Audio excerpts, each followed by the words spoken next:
Sure. Well, I am Nola Kesia Brantley, and I'm a Black woman, right? I'm Black and Puerto Rican, actually. I definitely claim all of my heritage. Puerto Rican are very proud people, so you can't be Puerto Rican and not be proud. I'm also very proud to be a Black woman as well, and that's how I moved through the world. I have spent the majority of my career focusing on commercial sexual exploitation of children, which is really what brought me to this issue of missing Black women and girls. And so I myself am a survivor of child sex trafficking and have been able to use my own life experiences as an adult to just really, be have a big impact on this issue in our nation, but also just on the lives of lots of young people, which is the part I cherish the most. So, that's been my journey. And I think towards these last probably 5 to 7 years of my career, I've been really focused on racial justice, social justice, and really more concerned about issues that are specifically impacting Black folks. I feel like at times they make us feel like we're doing something wrong when we're just focusing on Black folks. And I think I'm over that now. And I'm definitely, focused on the issues that I'm focused on at large, but always kind of with this window that's looking at what's happening to my people. And I feel that, and I think that, as someone who grew up in San Francisco, got pushed out of San Francisco as a Black San Franciscan, right? Born and raised in San Francisco too. Having half and half, right? So I've lived 20 years in San Francisco, and I've now lived 20 years in Oakland, and watching some of the same dynamics play out that I witnessed in San Francisco come straight over across the bridge and play out here in Oakland has been extremely traumatizing, devastating to experience, witness, but proud like you are to just be able to say, like, it's okay to be Black and push against our push out, right? I think, our allies, our comrades, and yes, there is a difference between the two of those, but we won't divert to that quite yet. Absolutely. I used to be offended by that statement of being an angry Black woman. Now, of course I am. Why wouldn't I be? You feel me? We can't find home. We can't find community. We can't. And then when we do, we get pushed out. And so I just really want us to name that, because I think that, it is often a challenge to name being a Black person, but being a Black woman and in the issues that we deal with as Black women often get kind of pushed down as not as important as other issues, right? And I think the point of being able to say it's okay to center Black people's needs, Black people's priorities, Black people's hopes, wishes, and desires is because at the end of the day, no matter how we look at intersectionality, when you add race, when you add racism to any other oppression, it is compounded on an astronomical level. So I just have to, lead with that, because I am a Black woman and I occupy those two positions at all times, right? Tell us a little bit about your work. Your experience speaks so much volume. I appreciate you doing this work to heal, to really center your own experience as a survivor, and props to you for that, right? How did it inspire you to kind of move into what you do now? Yeah, I think in the beginning, centering my own experience as a survivor was never the intention. I didn't come to this work because I knew I was a survivor. I discovered I was a survivor because I came to this work. Trauma was just life for me. It's like, trauma, what are you talking about? Do you mean I woke up in the morning?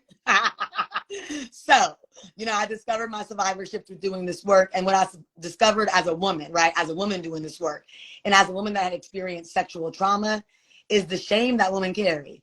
And once I was able to begin to shed some of the layers of that shame, I just had this deep desire for other women to also, why should we feel the shame? And even men too. That's right. Anyone that's experienced sexual trauma, why the shame? Because other people was doing stuff that was shameful to you. And I know as patterns. So maybe they had stuff that was shameful for them too. But let me just start with the individual. Why should I feel ashamed? Because, and so when I was able to kind of, get my hands around that and start to feel empowered, I was like, no, I have to share this with other women. So the choice to be public about my survivorship was less about telling my story and more about giving other women and girls permission to be able to know it's okay to be who you are. And it's interesting because in the beginning of my work, only other people kind of like me from the streets would come up to me after my speeches and say, hey, I'm a survivor too. Now, lawyers, social workers, therapists come up to me and say, hey, I want you to know you're the first person I'm ever telling, but I'm a survivor too.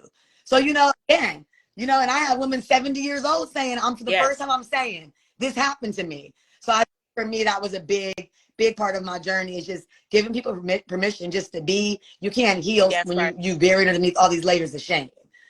And it's crazy because even now, recently, I was with a group of Black women, right? Everyone was sexually abused.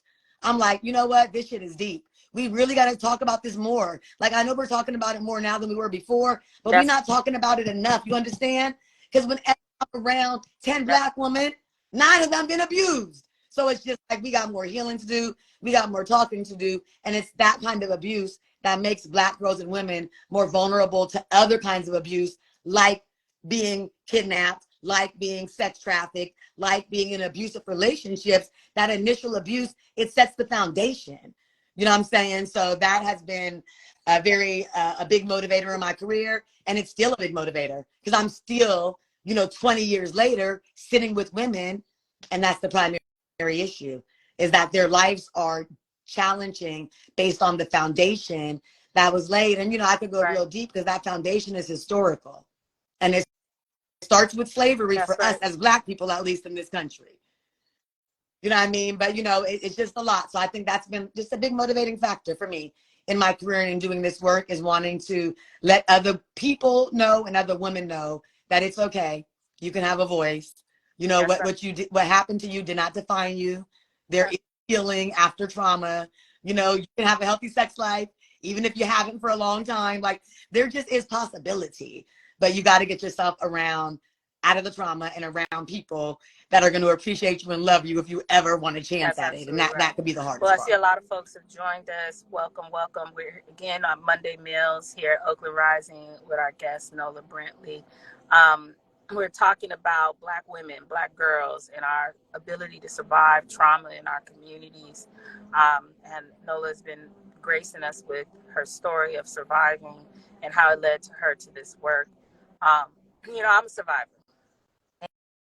And I think it took me a long time to acknowledge that, to be able to sit in that awareness of my own strength, my own capacity to be authentic and honest with my own daughters, right? Again, I have a 20-year-old and a 13-year-old, and to have conversations around what safety really means, right? Enter in, not the fear, particularly in Oakland, right? And we're going to get to why Oakland, right? But just my hope for them, right? I'm still a woman in this world, a single mother in this world. I want to have healthy, intimate relationships. I want to have healthy platonic relationships. We don't talk about the trauma that we experience in our platonic relationships as well. I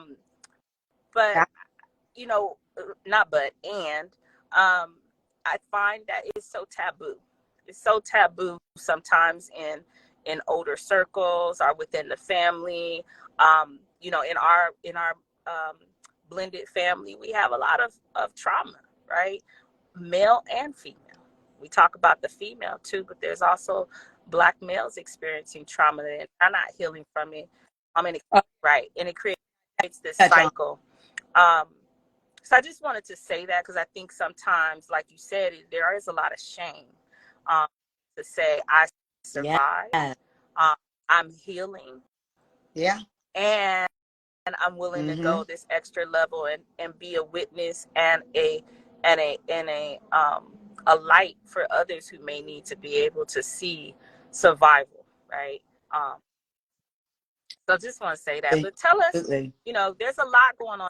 I don't know, how folks feel. I know I definitely, want to make sure my girls are good. I don't allow them to walk, go certain places at certain times because the streets are hot in some ways. And so can you give us a bit more of a sense from your perspective, what's been happening for our Black girls or Black women in Oakland and the larger Bay Area? It's not in isolation. Yeah. So I mean, I think that things that are happening in Oakland aren't much different than things that are happening not only in the Bay Area, but across the state and nation. And I don't have time to be breaking down all this stuff city by city, county by county. See, I don't care if people are like, we believe you or don't believe you. I'm not with the bullshit. Now, we know this shit is true all over the damn country. You know what I mean? Just to use Oakland as an example, you know what I mean? So, yeah, recently they've been highlighting missing Black girls and women in Oakland, and I'm strategic, so I'm going to jump on any train that allows me to highlight issues that been happening. You know what I'm saying? So, you know, absolutely, you know, in the city of Oakland and beyond, you know, there is a lot of dangers for Black women and girls in our society because of how society holds Black women and girls. Now, if you're a sicko, a predator, a serial killer, a serial rapist, a murderer, who do you victimize? Well, likely, if you don't want to get caught, you victimize those that appear to be most vulnerable, and that you know if you victimize them, there's less likely to be a response by the powers that be. That's us, sis. You know what I'm saying? That's us and our kids and our grandkids. You know what I mean? So what's happening in Oakland is not unique. You know, what's unique is that I think Oakland has a lot of a spirit, and we sometimes highlight issues that are happening other places that maybe are not being highlighted. But it's not because the issues are unique, because we Black all over this country. You understand? So right now in Oakland, because there was a lot of recent kidnappings or attempted kidnappings of Black women and girls, it caused us to highlight this issue, which caused us to look at the data. And so Councilmember Reed, and she's one of the real ones, and I don't be supporting no politicians on no bullshit. I could give a fuck about a politician. She's real. You understand? So that's why I support her. And she got the numbers from the police department, which then caused us to dig. And so then we find out, okay, wait a minute. Last year, there was 1,500 people reported missing in Oakland. And of that 1,500, almost 900 were Black. That is insane. Do you know the response that would be happening right now? If of 1,500 not missing people, 900 were white. Do you know the response that would be happening? This will be called a state of emergency. It would be called a crisis, epidemic, all kinds of shit. But then this is what disturbed me more. And I fell for it. I was eating the Fruit Loops because I'm human, right? So when numbers were reported, council member and other folks were emphasizing this number of, you know, almost 500 girls, you know, women and girls. So, you know, I was on it, right? I was doing videos, I was reporting on it. So I reached out to an ally, a Jewish ally, right? That does public awareness campaigns to help me craft some messaging to make sure, you know, it's the most effective. And don't misunderstand. I had to check her more than once and let her know you're an ally. I'm smart. I have my own ideas. I'm asking for your help, not your leadership. So let me add that too. But after I got her in check, that I'm asking for your help, not your leadership. We could think, we smart. You feel me? And we start digging into the numbers. We found out that last year there were more Black boys under 18 missing in Oakland than Black girls. And I'm like, what? I'm like, WTF. Like, why do we always not care what's happening to Black boys when it comes to their victimization? This been since slavery. Like, it's not like Black boys weren't getting molested and raped during slavery too. But I feel like from that time up until today, when Black men are being victimized, we just turn a blind eye to it. And this is not just a Black problem. When men are being victimized, we act like their victimization is not something that, you know, that we can embrace. You know, it takes away from their masculinity. But Black men being the most feared and the most hated in our country, they definitely, no one sees them as a victim. As early as 5 years old, they start going from being cute to being scared. So, you know, by the time they are 10, 12, 14, 16, in society's eyes, the possibility of them being a victim, it has disappeared.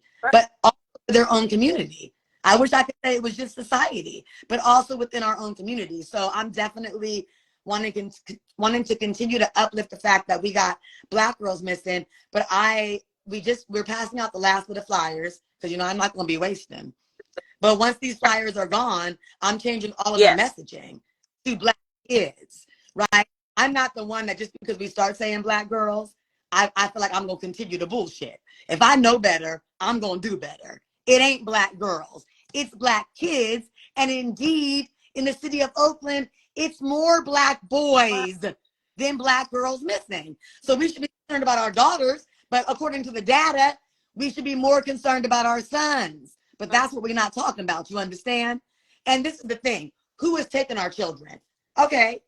Hate crimes. Trump was in office, and these motherfuckers that hate us start getting really bold.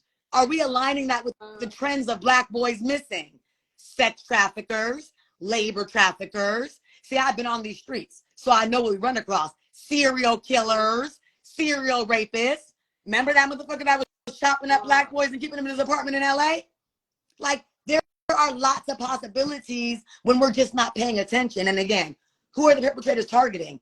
They targeting the folks that nobody is seeing as the potential victim. Right. You know what I'm saying? Like, I know I was a perpetrator. Who am I going for? The folks that I could get the easiest without any consequence to myself. You know, so that has been, you know, the efforts. And it's been really great. You know, it's interesting, you know, because when we first announced like the state of emergency, all the nonprofits, 27 nonprofits responded in the city of Oakland. But, you know, it's dwindled. You understand? And this is my thing. If we don't care about us, ain't nobody going to care about us. So Black folks could be mad at me, but I'm going to have to start doing a wake-up call for Black folks. You feel me? I'm only one Black person. We have to care about us. Not for the hype, not just to make noise, not to complain and run your mouth. We need soldiers. We need feet on the motherfucking ground right now to let Black women and girls and Black boys and men in Oakland know you're unsafe. And these are some things we can do to keep you safe. We don't need 25 people for the first outreach. And now at the next outreach, that's 4 weeks down, I got 4 people, and 2 of them are Black girls under 18. They motherfucking self. You understand? Woo! Well, I think that was well. I can't even say I got a comeback on that one. That was like so real that like, I'm gonna try to go back and help some other folks who might have got lost along that fire path, because you just dropped all kind of stuff. So let me just go on back for some people, because you just went like, okay, and that's okay. That's cool. So I just want to make sure I'm gonna check for my own understanding. So you dived into this data. This data demonstrated that the super majority of people who are going missing are Black kids, both female and male, and or gender neutral, right? Our kids. And I want to emphasize what I heard that hit my. Oh, wait, let me dive in. Because what I didn't share is the data did show a small percentage of, like, you know, non-binary. And I'm like, that's a lie. You ain't going to tell me that it's this small percentage of our LGBTQ plus that are missing when they're more vulnerable than the average bear. But go ahead. So I just want to make sure I'm hearing this when you said kids, though, right? Not just adults, kids, right? Under 18. And this is why I said, like, I know, like all other Black parents in this city and across this country know, it's not safe for our babies. I don't let my children go anywhere. And when they do, you know, because of this, I moved us to, you know, a family plan, location sharing, all these dynamics, because I want them to feel like I'm gonna be there to support and have their back if anything goes down, right? But I also want them to know that they have to stay safe, and so we have to empower them. And we have to empower them. That is really grounding, because I know it. I you know, you just know it. We are Black women who are built with an intuition that is super powerful, right? And so I didn't know that, but I knew it, you know?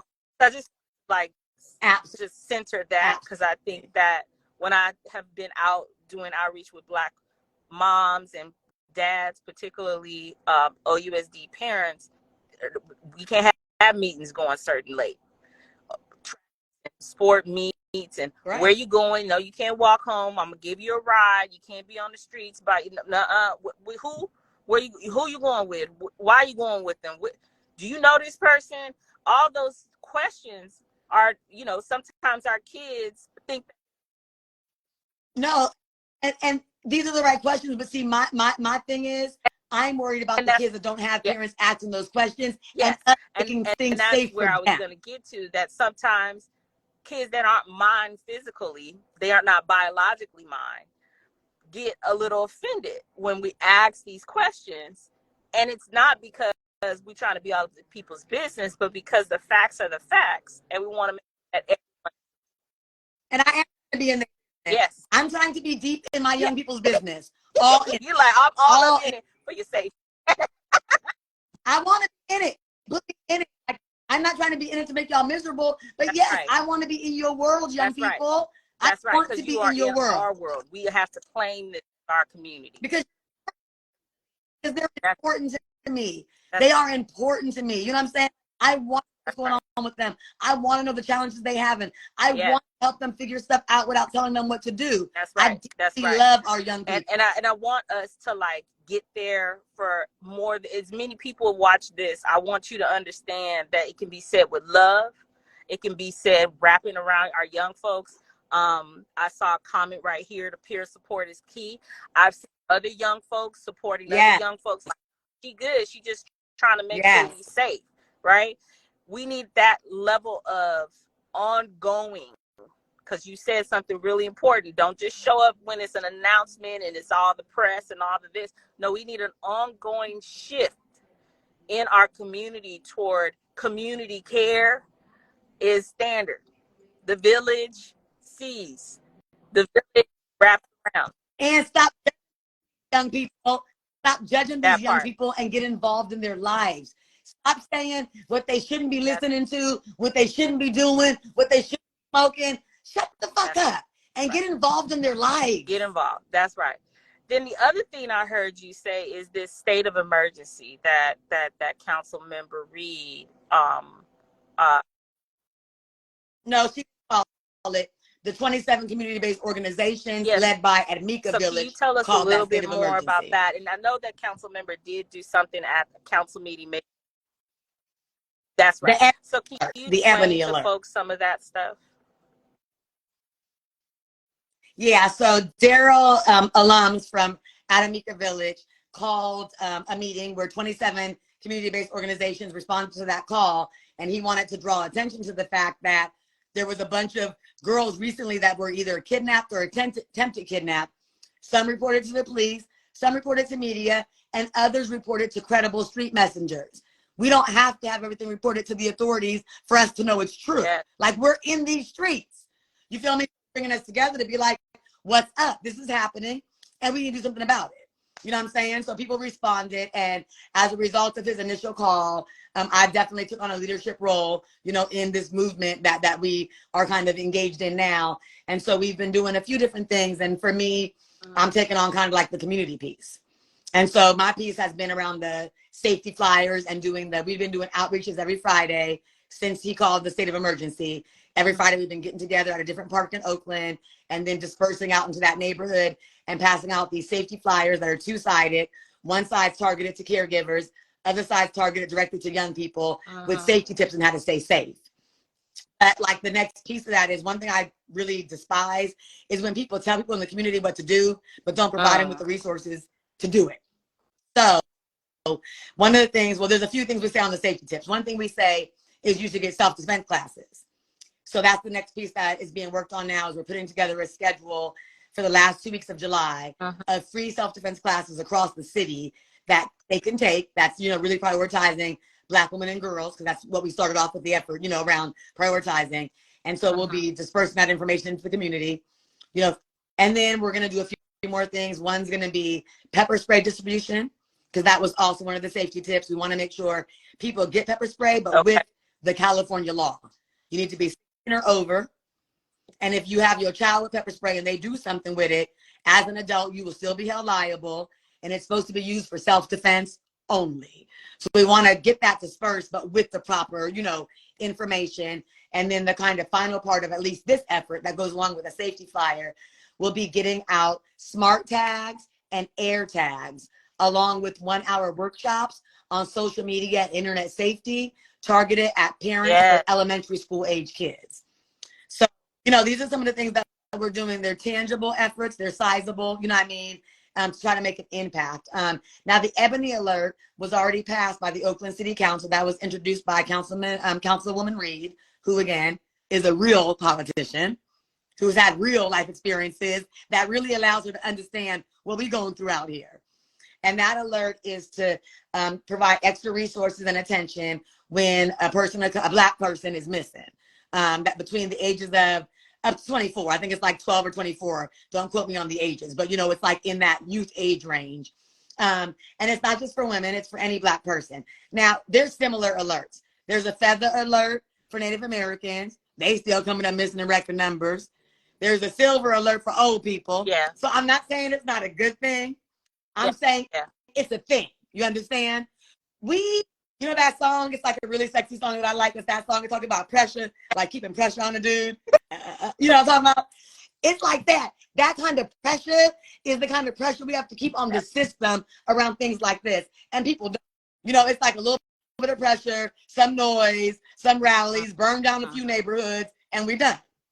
And so I think it's the ongoing and continuous pressure that we need to put on them, regardless of an Ebony Alert or no Ebony Alert, to really try to get, and this is not about Black people missing, this is about structural racism. This is about historical oppression.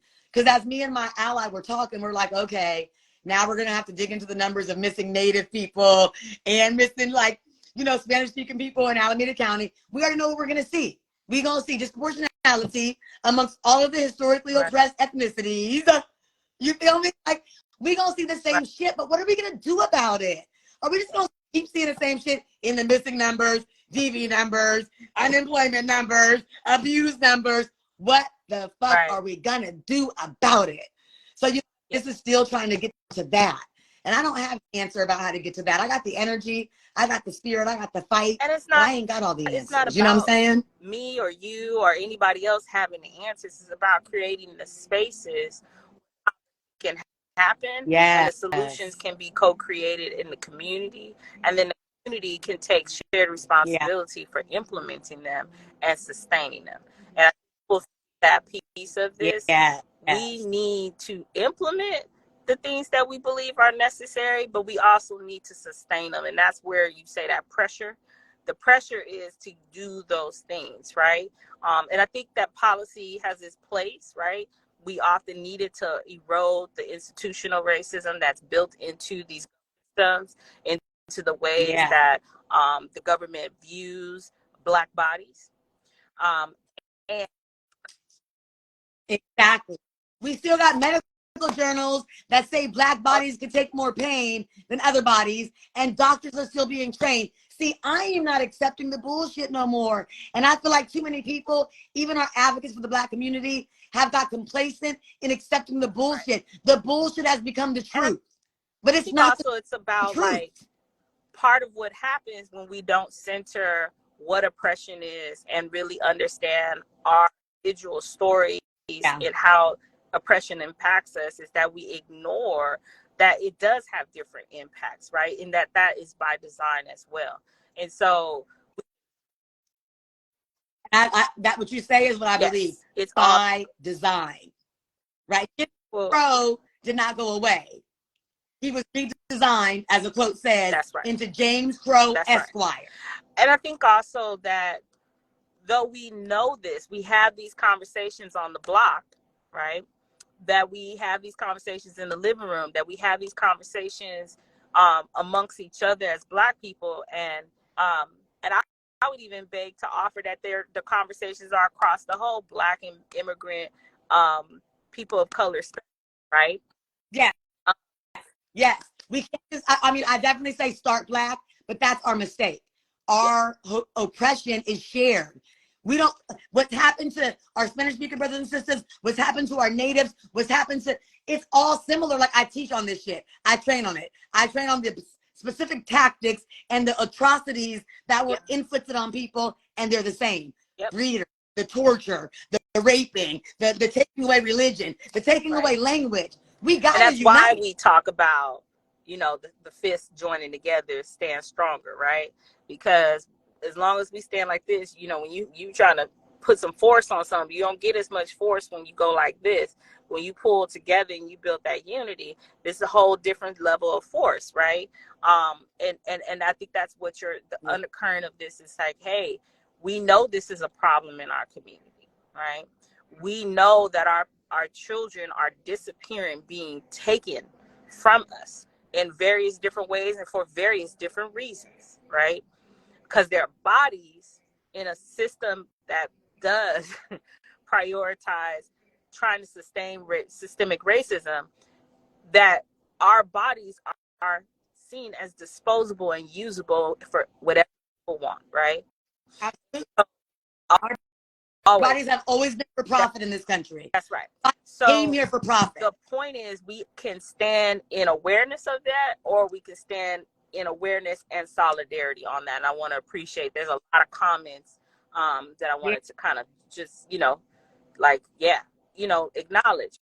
So, people, what's your thoughts? I mean, at this asking in the comments, where does the sex trafficking rank in the disappears? High. Sex trafficking is a multi-billion-dollar industry every year. You know what I'm saying? So if I had that inclination, hey, I come to Oakland and give me a bunch of people. I give me a bunch of girls and women from Oakland, boys too. I take them somewhere else, way out of state. I know ain't nobody even looking for them. I run them up and down and make me a whole bunch of money. So yeah, sex trafficking ranks high. And you have everything from low-level traffickers that just taking them, one state over or one county over, to high-level operations that are taking them across the country. And you take a kid from Oakland that ain't never left their neighborhood, boys too, absolutely. You take a kid from Oakland that's never left their neighborhood, just one state over, you might as well have taken them to Africa. You understand? I've taken kids from Oakland to the Oakland Zoo, and they've never been there before. I've taken them to Laney College, and they were amazed because they've never been there before. So imagine when you're taking them all the way across state or across country, how dependent they feel. And it don't matter if the person is 16 or 28. I know people 48 that ain't never left Oakland. You feel me? So bottom line, and I really appreciate the person on Renee with the boys too, because I'm on that right now. Yes, boys mostly, because we're all on the girls. We all saying girls get sex trafficked. So if we're all saying girls to get sex trafficked, who you think the sex traffickers are targeting? Right. That's less noticeable. You know how many people like to have sex with boys? You know how many people like to have sex with children? They don't care what gender they are. I also see a comment around like solutions and want to lift that up, that, there are a lot of solutions here in the comments. Need to create safe spaces to share from rising and above. We need to offer more safe spaces. Shout out, right? I think that's a huge thing, and I don't always mention this, but I do sit on the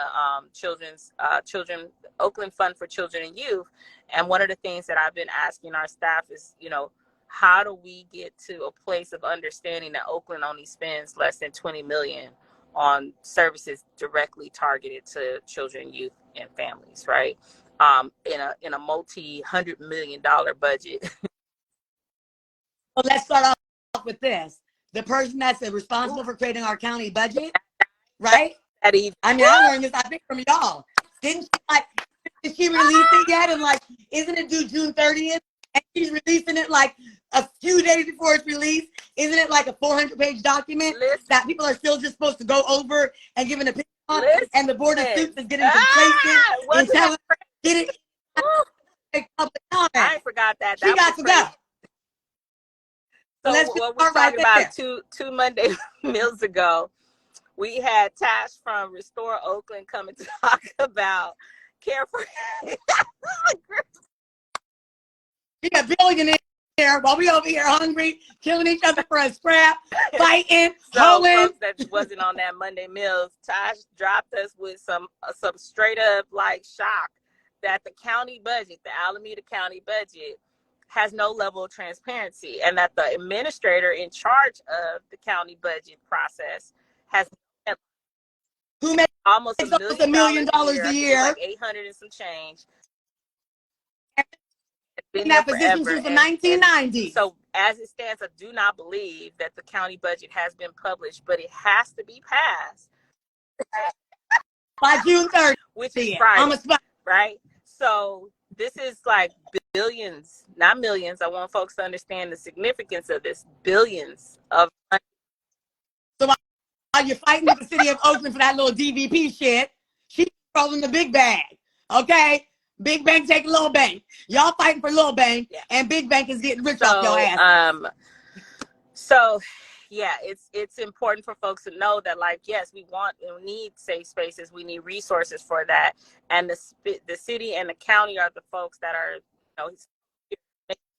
Say something. People think that these little dumb protests that they be having and like talking to these people, no. If you want people to do something, you got to make them uncomfortable. People don't do things unless they're made uncomfortable. Do you see them doing anything? No. People aren't going to do nothing unless they feel it. I'm not igniting or suggesting anything specifically.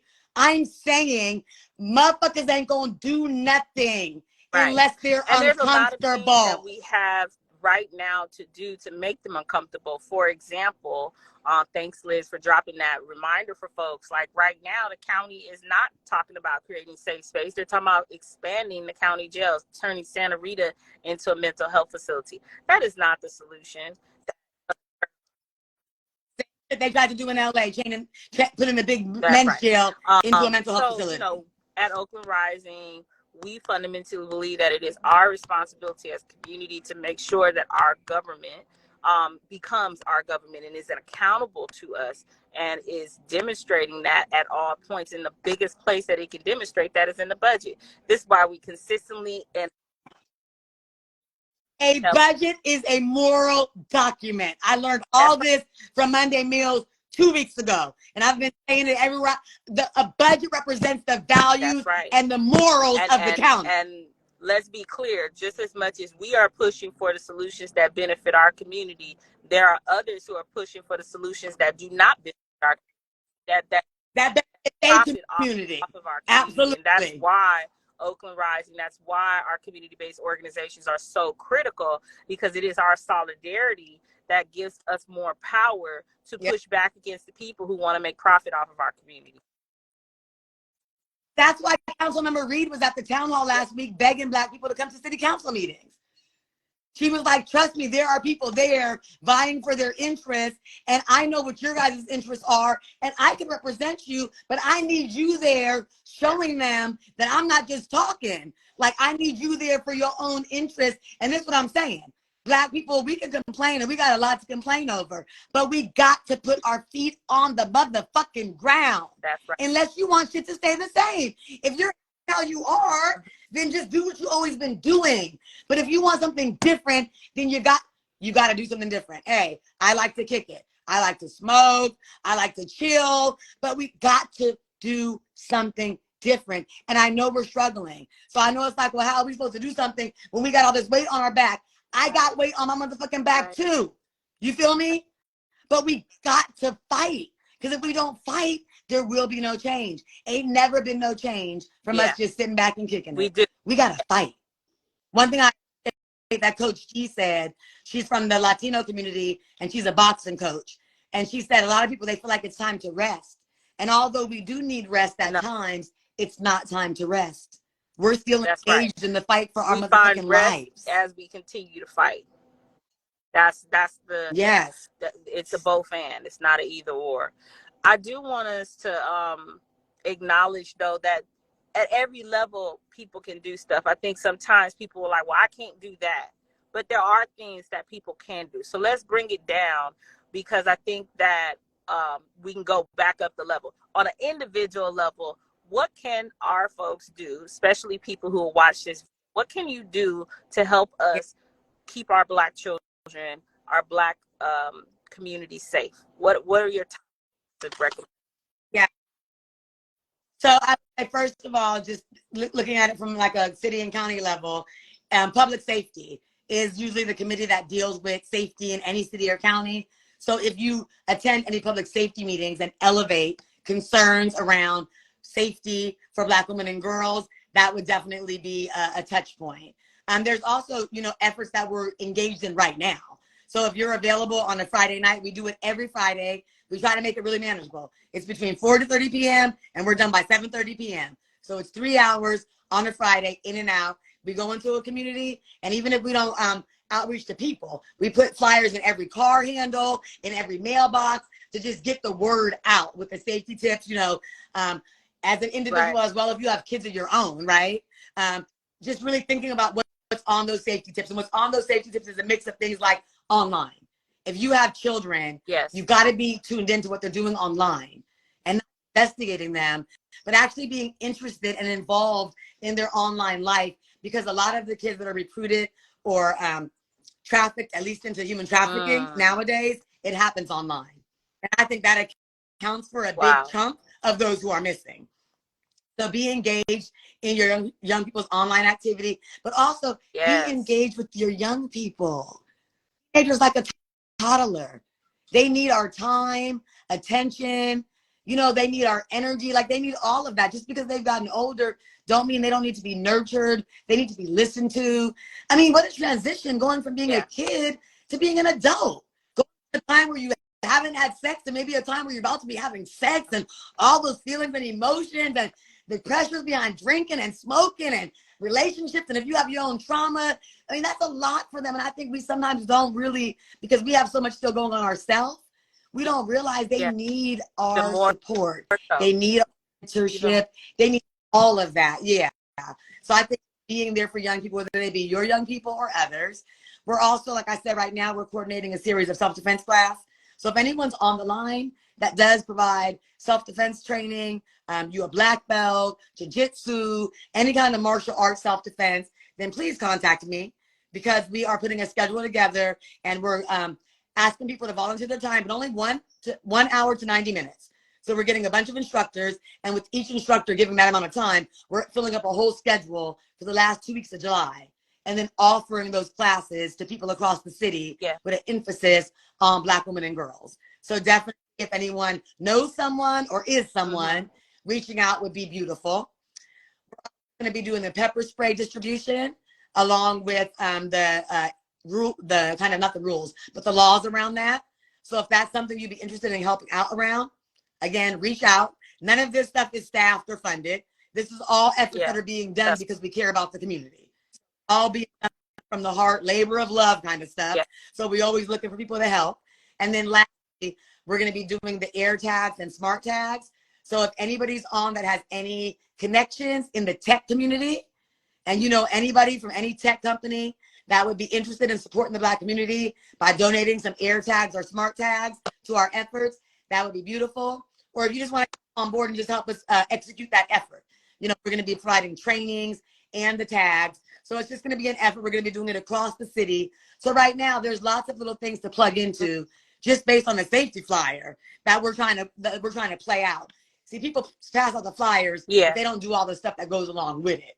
We do the stuff that goes along with it. So I think that will take us to the end of this year, making sure we get out all the stuff I just talked about. I think that will take us clearly through the end of the year, but at least we can say by the end of the year, we've made sure we got self-defense classes out. We've got the pepper spray and laws out. We've got the smart tags and ear tags out. We got the training out to the parents. Like, we want to do stuff, not that gets us media attention, that makes a fucking impact on our community. You know what I'm saying? So anyone that wants to come on board with any of that, I welcome you. I'm not crowded.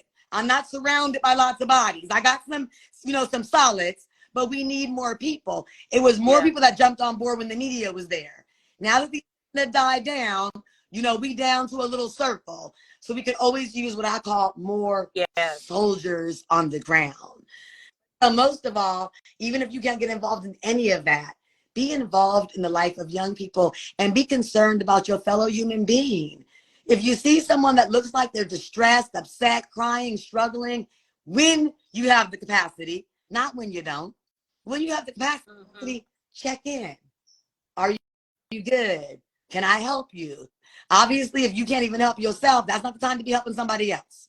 But when you have the extra to give, you know, give it to humanity, because humanity is hurting. Humanity needs it. And what I've learned is I want to give to everybody. But for me, Nola, I'm saving the best Right. of what I have to give for Black people.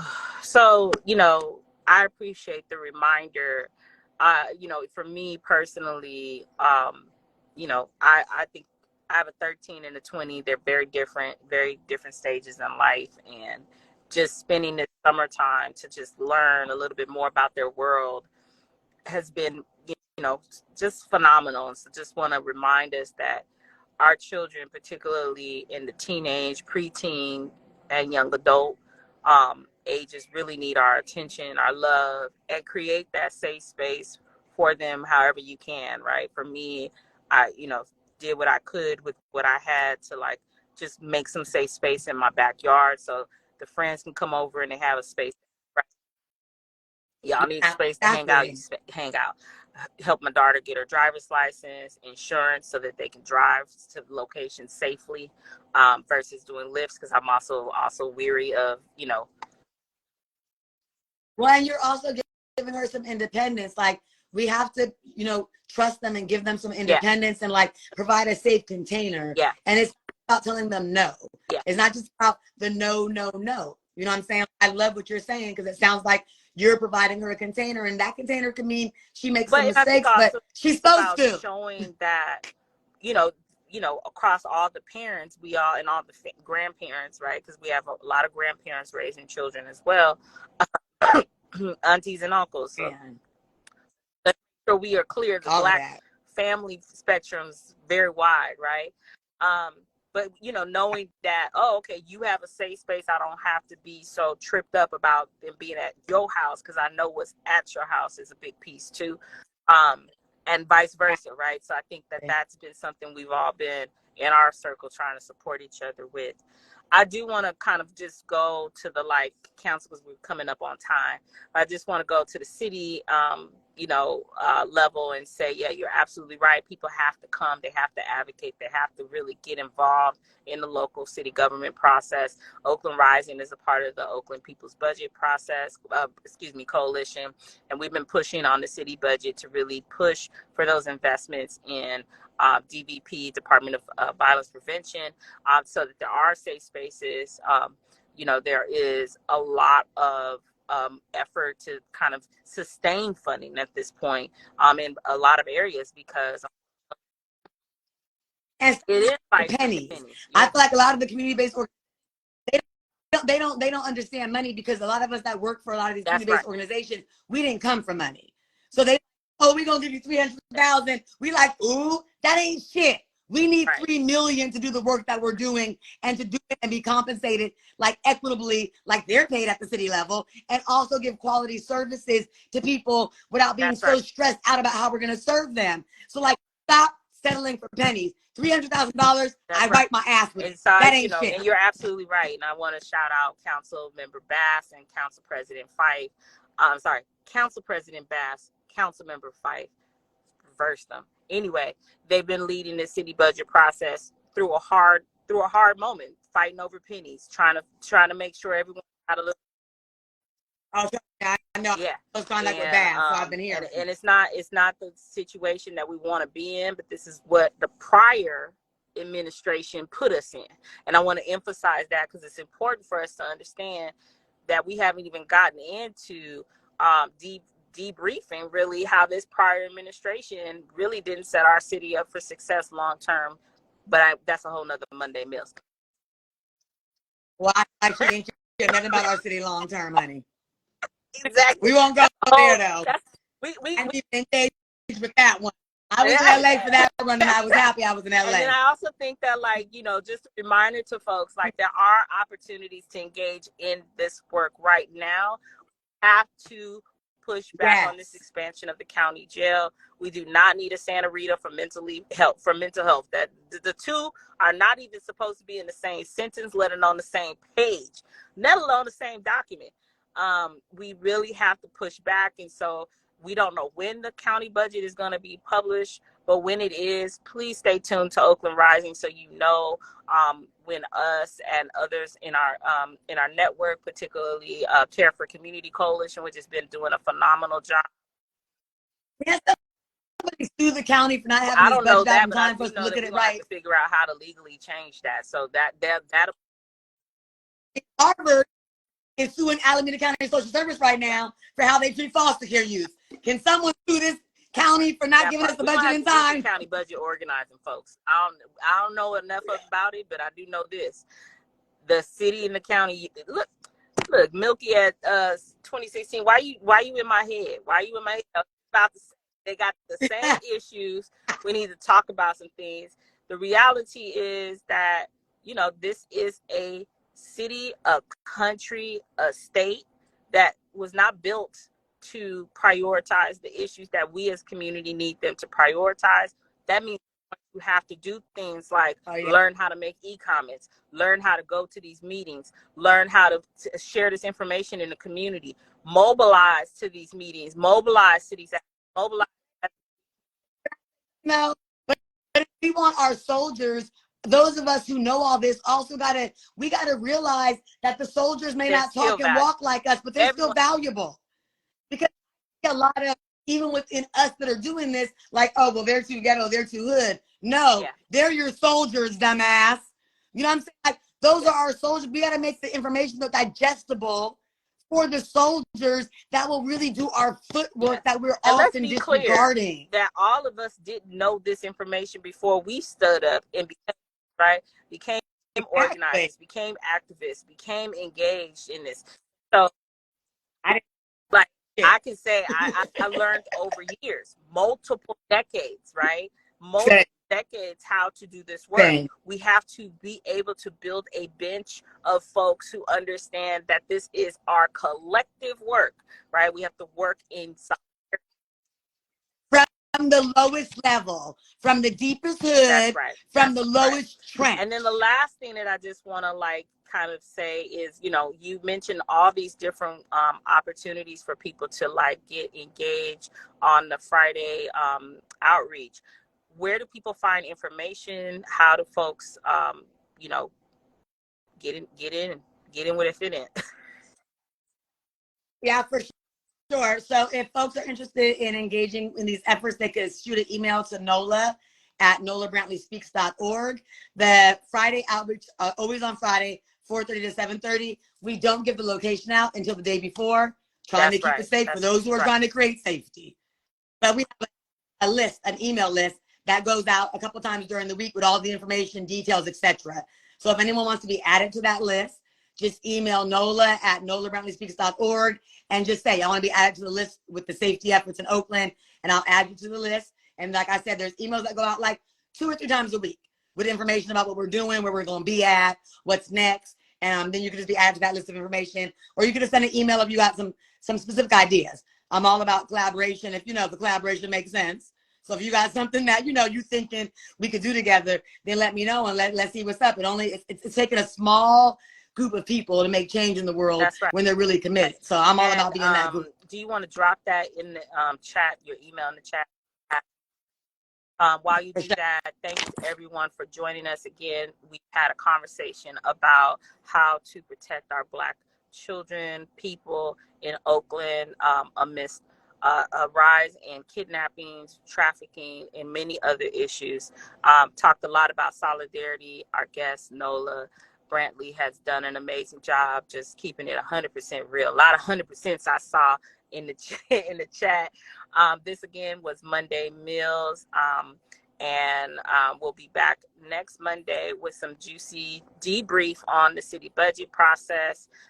We'll also be continuing to really dive into and gearing up for how we build more solidarity in the coming months to really change the conditions within Oakland toward the conditions that we really need, which is protecting our community, ensuring that Black people and folks can stay in our city, right? We don't want to be pushed out. We're not. Because everybody's trying to leave right now. It's a big old exodus. Hold the line.